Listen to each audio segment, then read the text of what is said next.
Hi, my name is Kloie Nutt, and I am a second-year osteopathic medical student at the Kentucky College of Osteopathic Medicine in Pikeville, Kentucky, and I am so excited to talk to you about my research project today on elite female powerlifters who are between the ages of 20 and 30 years old that experience urinary incontinence.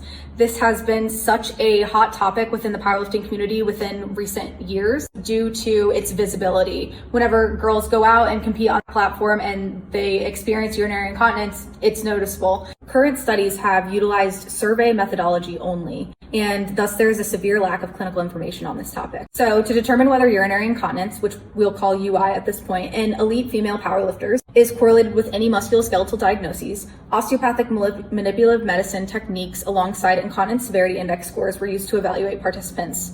Subjects underwent an osteopathic manipulative medicine style screening and completed 2 surveys after examination. Incontinence severity index, which is also called the Sandvik test for urinary incontinence, and the study questionnaire. In total, there were 31 female participants, all of whom are in the top 2% of powerlifters in the world, indicated by a total that's comprised of the athlete's best squat, bench, and deadlift posted at a sanctioned, drug-tested meet, and had self-reported previous incidences of stress urinary incontinence.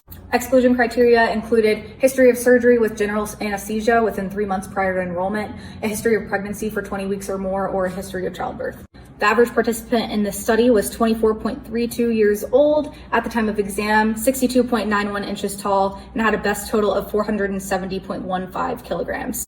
In this study, we found that with increasing incontinence severity index score, meaning more severe incontinence severity, people were more likely to be rotated to the right at the adlenoaxial joint. Similarly, individuals with less severe incontinence severity index score or less severe urinary incontinence were more likely to be rotated to the left at the adlenoaxial joint. Also noteworthy that all patients with severe incontinence severity index had non-physiologic sacral dysfunctions. Severe incontinence severity index scored participants were more likely to yield a dysfunction of the clavicle upon screening as well. A pelvic diaphragm dysfunction, as we may have expected, was found in 74.2% of participants. Pelvic diaphragm dysfunctions have been a large focus in terms of treatment for people who experience urinary incontinence. It seems, however, that there may be more findings associated with urinary incontinence than we previously acknowledged. We know that in close proximity to the adlenoaxial joint is the vagus nerve, and it's one of the parasympathetic nerves of our body, including oculomotor, facial, glossopharyngeal, and the sacral plexus. From a neurological standpoint, it's unclear as to how the upper and the lower parasympathetic nervous systems speak to one another. Our research, in addition to other people's research, has provided new information on potential mechanisms. Sacral nerve stimulation has been used for quite some time in attempts to treat constipation, but it has been ineffective. However, sacral nerve stimulation is approved to treat fecal incontinence, which makes sense since the sacral nerves are what innervates the anal sphincters. However, the same electrical stimulation levels have been used in both indications. So researchers in a 2019 study conjectured that there should be an increase in the sacral nerve stimulation intensity to appropriately stimulate the vagus nerve.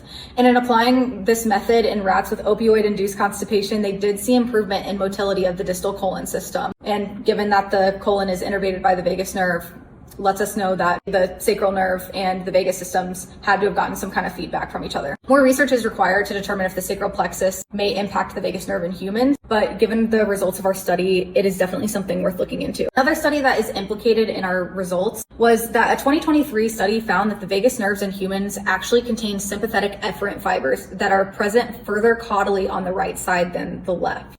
This sympathetic feedback on the right vagus nerve would receive sympathetic feedback from a more distal vagal target like the colon.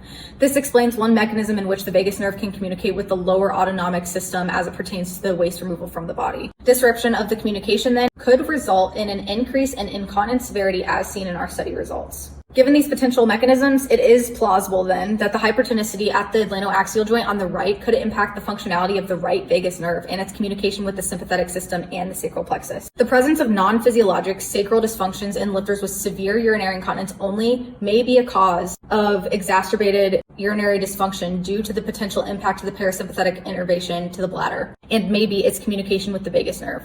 Because a study of this nature is so unique, it may be a good idea to consider looking for these clinical findings in the general population who may experience urinary incontinence, especially if they meet any of the same demographic categories as the population studied. I hope that this is deemed useful in your clinical practice. If you want to chat with me about this research project, you can reach me at kloienutt@upike.edu.